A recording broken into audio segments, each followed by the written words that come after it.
Enfin, C'est bon, bref. Geoffrey? D'accord, merci. Ouais, j'entends. Donc effectivement, la dimension monétarisation faisait partie des enjeux du projet, mais on a décidé au début du projet de la traiter d'une façon alors, qui correspond à la méthodologie, mais qui était liée à tous les choix méthodologiques qui viennent de vous être présentés, en axant véritablement cette monétarisation sur la prise en compte des enjeux des parties prenantes du parcours, dans cette idée que la question des services écosystémiques est une question aussi sociétale et donc de réponse à un certain nombre d'attentes.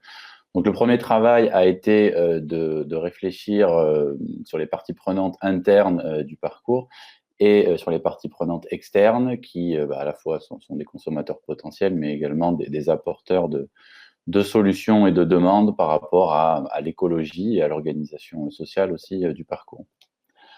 Donc, à partir de là, il y a eu un travail qui a été mené en parallèle, mais aussi en interaction, bien sûr, avec le travail qu'on vous ont présenté Laurence Lamotte et Bertrand Méda notamment, de définition des services écosystémiques qui étaient en lien avec à la fois donc, les fonctions écologiques et anthropiques du parcours, mais aussi des indicateurs qui ont été retenus. Parce que la difficulté à laquelle on est confronté quand on veut effectivement adopter ce mot de service écosystémique, c'est de pouvoir définir des indicateurs monétaires qui sont aussi liés à des indicateurs d'action, c'est-à-dire à des choses qui peuvent être concrètement mises en œuvre sur les parcours. Vu que la notion de service écosystémique est avant tout une notion conceptuelle, hein, c'est une idée, comme disait Laurence tout à l'heure, alors que sur le parcours, ben, ça se traduit par des actions concrètes de l'éleveur qui passe du temps, etc., etc. Donc, les fonctions écologiques, c'était un petit peu la réalité conceptuelle qu'il y avait derrière. Les indicateurs, c'est ce que Geoffrey vient de vous présenter. Et sur cette base-là, on a mis des indicateurs monétaires. Et c'est sur la base de ces indicateurs monétaires qu'on a essayé d'attribuer une valeur qui est une valeur qui doit être comprise en référence à la fois aux parties prenantes internes, donc l'éleveur, le prix de vente de la volaille, par exemple, les salariés, quand il y en a, les saisonniers, etc. Et externe, donc par rapport à une attente sociétale un peu plus large, conformément au cadre. On a utilisé deux méthodes principales pour ça, à la fois du fait des données existantes et puis du fait de la nature du problème. Les exploitations agricoles et les élevages en particulier sont assez adaptés à ces logiques de monétarisation, puisque on a véritablement un bien hein, qui traverse le parcours. Il y a une finalité productive à l'écosystème qui est décrit, au système présenté. Donc là, il y a une approche dite des fonctions de production qui en fait, dans le principe, consistait à rapporter finalement à la valeur économique de la production sur le parcours la valeur des services associés, donc les services qui étaient liés à l'activité productive. Et pour des services et des enjeux qui ne sont pas nécessairement directement liés à ces activités productives, mais qui se produisent également sur le parcours, qui arrivent simultanément par l'action de l'éleveur ou par l'existence de la biodiversité végétale ou animale autour de l'élevage, de l'activité d'élevage, on a eu une démarche de questionnement sociétal et donc on a demandé leur avis à un échantillon de la population. Alors, deux points sur ces éléments-là pour cadrer un tout petit peu. On sait par la littérature qu'un consommateur aujourd'hui a un certain nombre d'attentes vis-à-vis des processus d'élevage, de l'agriculture en général, mais des processus d'élevage en particulier, qui peut être assimilé à un niveau de provision de services écosystémiques. Donc, vous avez ici une synthèse visuelle de la littérature. Bien sûr, on démarre par la sécurité sanitaire et les propriétés sensorielles du produit. Hein. On veut manger quelque chose de sûr pour sa santé et quelque chose de bon, on va dire très simplement. Et après, on retrouve toutes les considérations qui occupent le projet bouquet, les questions de labellisation et donc de structure de pratique qui favorisent les services, et des éléments qu'on a qualifiés de bien-être animal avancé. C'est-à-dire que ce sont des pratiques qui sont spécifiquement orientées vers le bien-être animal, en plus des pratiques, je dirais, conventionnelles de l'élevage, qui sont elles aussi de nature, je ferai parler notamment des questions de couvert, favoriser le bien-être animal, même si ce n'est pas forcément l'objet premier de la pratique. Et on finit sur tout ce qui est action environnementale, avec notamment les questions de stockage CO2, mais plus généralement de provision de services écosystémiques pour les territoires environnants. Bref, l'enjeu, c'était de capter la façon dont ces préférences qu'on énonce de façon un petit peu docte ou les gens veulent, etc., d'essayer de voir comment est-ce qu'elle se cristallisait dans la tête des gens autour de cet acte de consommation. C'est assez difficile parce que la perception du consommateur n'est pas reliée à son expérience de consommation dans ce domaine. Normalement, vous achetez, prenons une volaille de chair, vous l'achetez parce que vous attendez un goût, vous attendez un acte de consommation, mais une bonne partie des services écosystémiques du parcours sont liés à ce qui s'est passé en amont et ne sont pas forcément incarnés, entre guillemets, dans cet acte de consommation. On peut naturellement penser, et on a quelques données pour le prouver, un traitement bien-être animal, des aménagements sur le parcours sont de nature à favoriser une expérience sensorielle, donc un goût plus important, mais il est assez difficile pour le consommateur, soyons clairs, de le capter comme ça. C'est pour ça qu'on met en place des labels, qui sont des signaux dans ce sens. Mais donc, un peu dans la même logique que le label, on peut imaginer tester des préférences pour les sujets qui nous préoccupent. On a donc construit un questionnaire pour essayer de comprendre un peu la perception des consommateurs sur le monde rural, donc les consommateurs en tant que représentants des attentes sociétales, hein, pour le dire très clairement.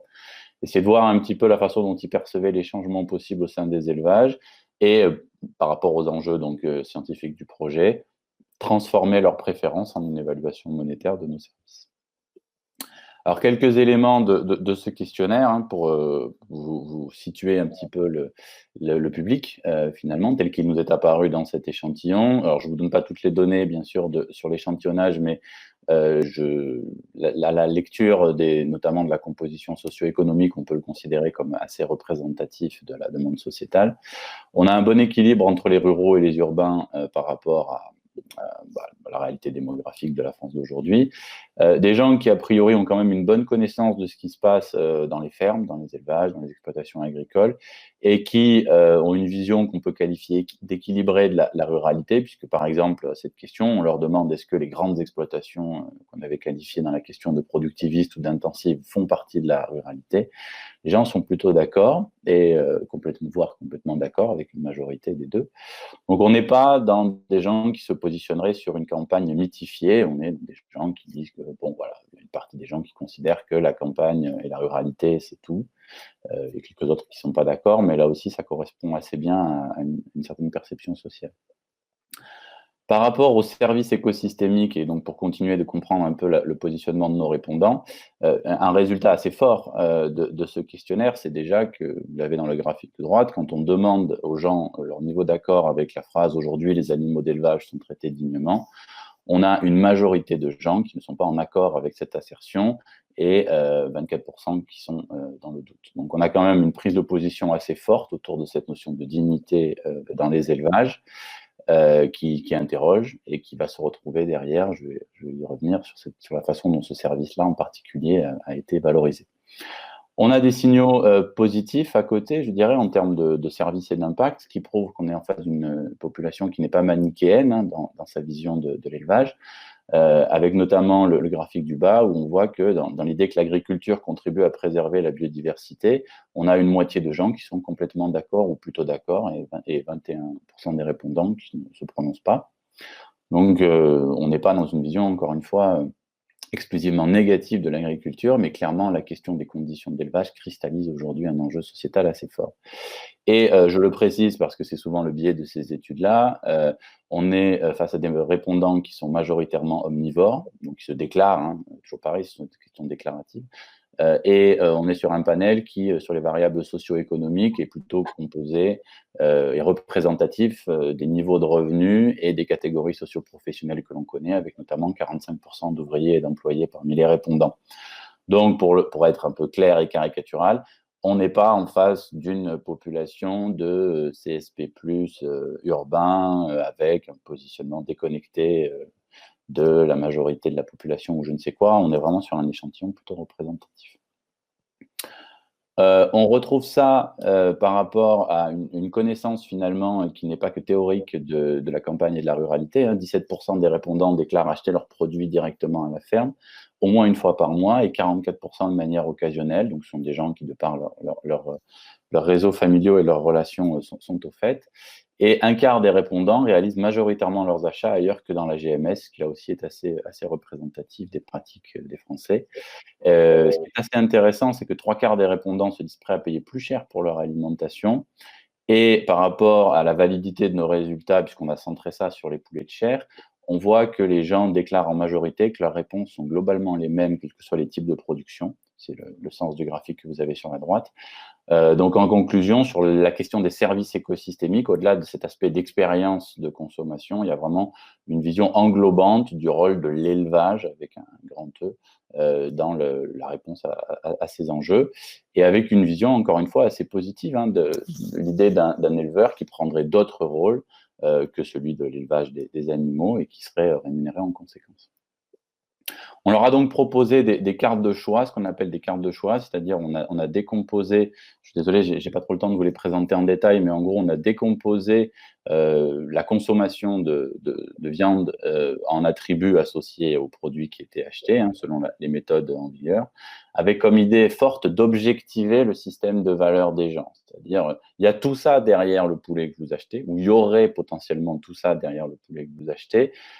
Est-ce que ça vous ferait payer plus cher ou moins cher votre poulet si tel niveau de service était provisionné derrière cet acte d'achat? Donc on a posé donc ces questions-là et le résultat qui sort très, très clairement, c'est qu'il y a un très, très fort équivalent monétaire. Donc on peut rapporter ce système de préférence à des euros, c'est l'intérêt de la méthode. Il y a un très, très fort consentement, donc, alors peut-être à payer, à voir, mais en tout cas, une expression monétaire en faveur du bien-être animal, avec un rôle assez important pour la biodiversité. Et en lien avec ça, la notion d'achat direct auprès du producteur a aussi été assez bien identifiée, alors que l'achat chez le boucher ne l'a pas été, par exemple. On a testé différents exutoires, donc différents endroits où on fait ces achats-là. Et on arrive quand même à une vision voilà, d'un élevage avec éventuellement un point de vente, ou en tout cas un lien direct entre le point de vente et le producteur, une dimension d'intégration paysagère qui est clairement faible par rapport aux autres enjeux, mais qui existe, et cette importance, encore une fois, de la notion de bien-être animal et de la prise en compte d'une forme de biodiversité, alors qui est perçue de façon assez nébuleuse, très clairement, les gens ne sont pas en position de...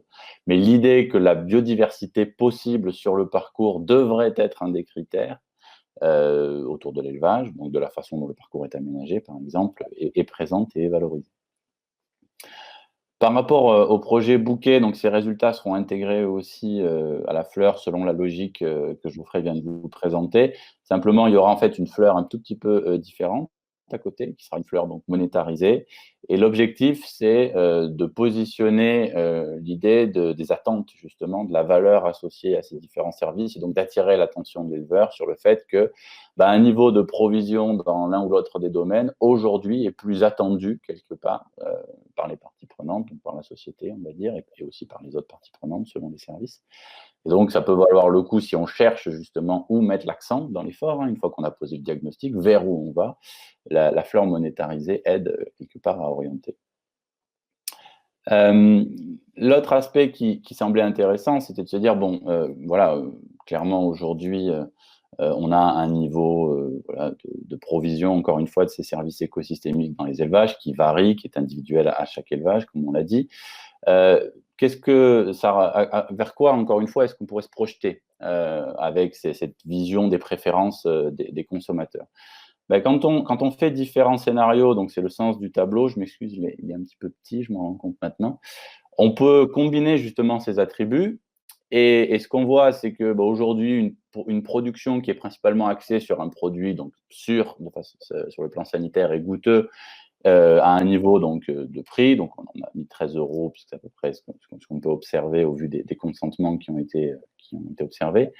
Et en fait, en additionnant donc d'abord cette dimension d'une réduction de la densité des volailles en lien avec le bien-être animal, et après donc les services écosystémiques, l'intégration paysagère, on voit qu'on arrive à doubler puis à quadrupler le consentement à payer pour arriver à un total théorique, je dis bien théorique, on est encore une fois dans une visualisation des préférences.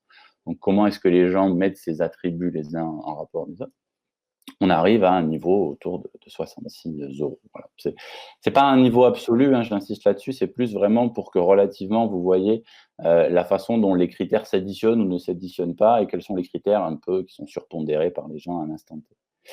Mais ce 66 euros, il est quand même intéressant pour une chose, parce que ça peut sembler énorme, hein, si on dit 66 euros le kilo prêt à cuire, ça peut prêter à sourire.